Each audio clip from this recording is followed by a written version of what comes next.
ধানের চারা রোপণ করছে কৃষকরা সারিবদ্ধভাবে, এবং এই ক্ষেতটা তৈরি হচ্ছে লাগাবে আজকে। চমৎকার দৃশ্য আসলে দেখেন। এবং দেখবেন ওরা একটু পরে গান শুরু করবে, প্রাণ খুলে গান গাবে, দুপুরে খাবার আগ পর্যন্ত চা লাগাবে, আবার দুপুরে এই যে গাছটা দেখতে পাচ্ছেন, গাছের নিচে বসে খাওয়া দাওয়া করবে। কিন্তু খাবার মেনু গিয়ে দেখবেন সাধারণ ভাতের সাথে আমাদের নেত্রকোনার যে হিদল আছে, হিদল ভর্তা হয়তো, কিংবা শুটকি দিয়ে কোনো লাউয়ের ঘাটা, একটু ডাল, কিংবা শুকনো মরিচ ভর্তা। তোরা পেট ভরে খাবে, খেয়ে টেয়ে বিড়ি খাবে, বিনোদ বিড়ি হয়তো খাবে, এবং শুকটান একটা দিয়ে আবার গান গাইতে গাইতে চারা রোপণ করতে চলে যাবে। এই যে এদের জীবন, এত চমৎকার এদের জীবন, এই যে পরিশ্রম করছে দেখেন, রোদে পুড়ছে, বৃষ্টিতে ভিজছে, ওদের কিন্তু খুব রোগ নেই। রোগ যত আমাদের আপনার, কেন আমরা এসিতে থাকছি, এসি গাড়িতে চড়ছি, ফার্মের খাবার খাচ্ছি, সব ফার্ম, এবং ফার্মের মতো আমাদের বডিগুলো, ফার্মের মুরগির মতো আমাদের বডিগুলো তৈরি হচ্ছে। পরিশ্রমের শরীর না হলে আপনি কখনোই সুখ অনুভব করতে পারবেন না। দেখুন ওদের।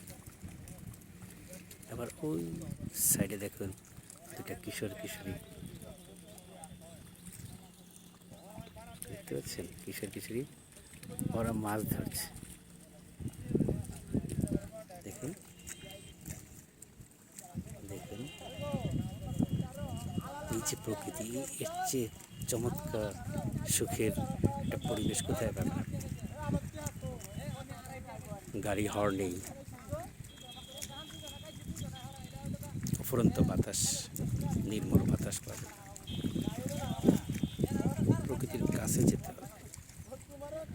সুখ যদি খুঁজতে চান আপনাকে প্রকৃতির কাছে যেতে। দেখুন দুইজন লোক কিন্তু দুই পাশে রশি ধরে লাইন ঠিক করছে, আর এখানে এই কৃষক এই ক্ষেতটাকে লেভেল করছে। সাইডে যেগুলো সমস্যা আছে, কেন এই ক্ষেতের পরে এই ক্ষেতটা লাগাবে। দেখেন কি চমৎকার দৃশ্য।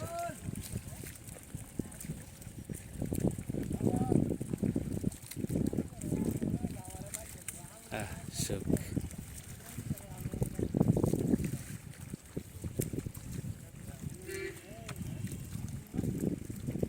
দেখুন দেখতেও তো ভালো লাগে।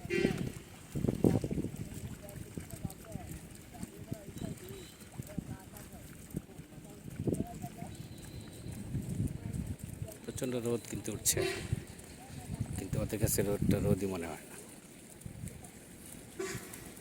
এগুলো কালকে লাগিয়েছে।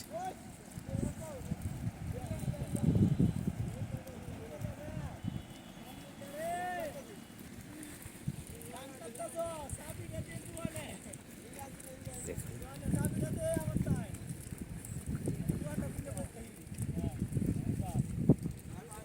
চমৎকার।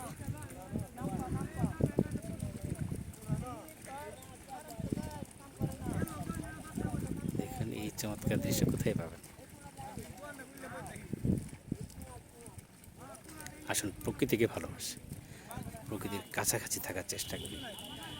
ভোরবেলা উঠে একটু হাঁটাহাঁটি করুন 1 ঘন্টা, দেখবেন সারা দিনটাই আপনার ভালো যাবে।